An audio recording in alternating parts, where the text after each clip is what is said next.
All right, so I've talked to you about how these cameras work, and again, they're really similar, both center-weighted, all-manual cameras. And I just want to talk a little bit about lens choice, right? You know, Leicas have this horrible reputation for being expensive, and of course, they've always been expensive, but as of late, the prices are just insane for a new Leica lens. And the good news is that this system has been around a really long time. And there's a lot of different versions of the Summicron. I think maybe there's 4 or 5.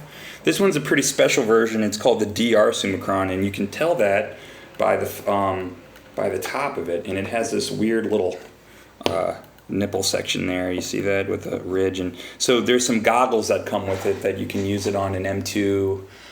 An M3 and M4, then it lets you close focus with this lens. This lens actually has 2 focus scales. You can't do it on the M6 because the M6 TTL is a little too tall. I think you can do it on the M6 Classic, but anyway, that's just one example of a Leica lens. But hey, I remember getting the DR Summicron back in the day, maybe for around $500. You can find rigid Summicrons for the same price, and again, that lens will be beautiful in black and white, probably with some muted contrast and color. But like I said, that doesn't bother me because I can always bring the contrast up in post. And so there is a cheaper Leica lens, an old Summicron. You can even get a screw mount and use a screw mount to M mount adapter, and that's fine. So just want to talk about focal lengths though. I'm a 50 guy. You know, a lot of people fall into the normal lens debate. A 50 millimeter is called the normal lens, but really it's a short telephoto.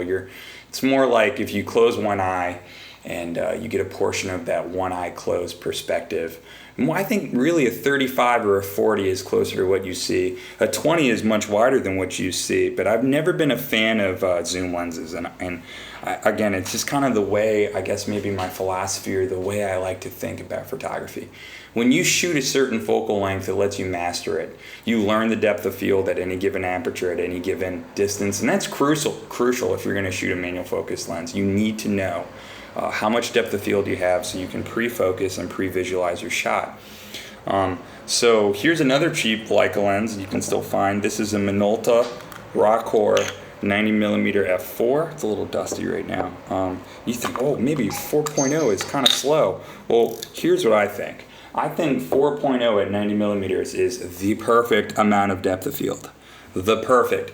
A 92.0 Summicron, man, you're talking about razor thin depth of field. You better have a good eye, you better have a steady hand, and you better be able to focus really well.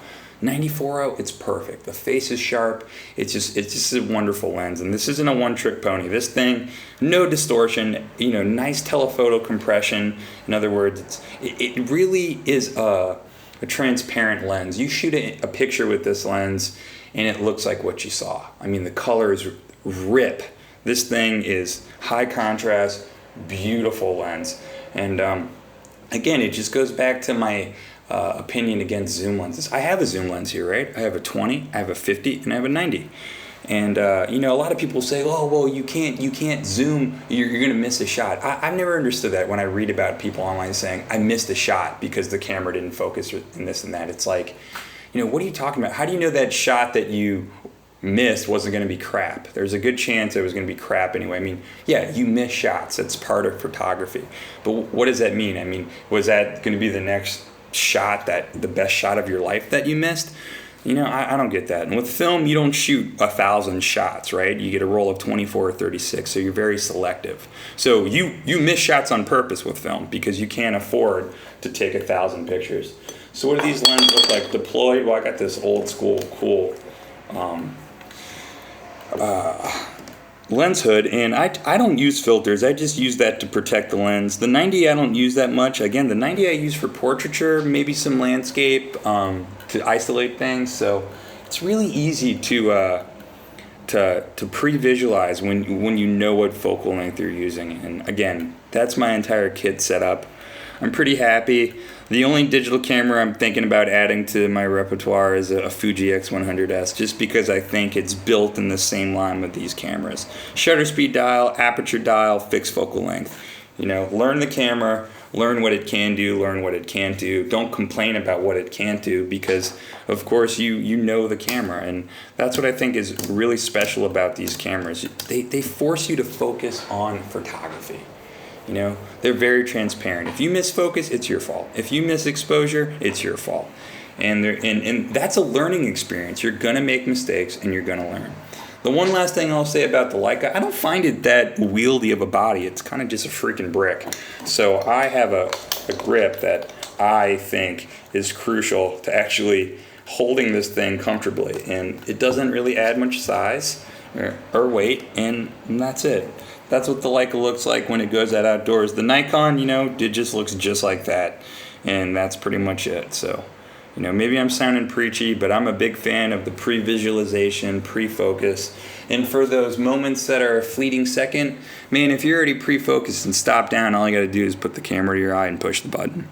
And there's no shutter delay with these cameras. Of course there is. It's measurable if you're like a physicist. But yeah, just wanted to show you the kit that I use and just talk to you a little bit about photography. And good luck. If you're thinking about getting a manual film camera, I say do it. And I'll show you one last one that I'll say that it should be your first one.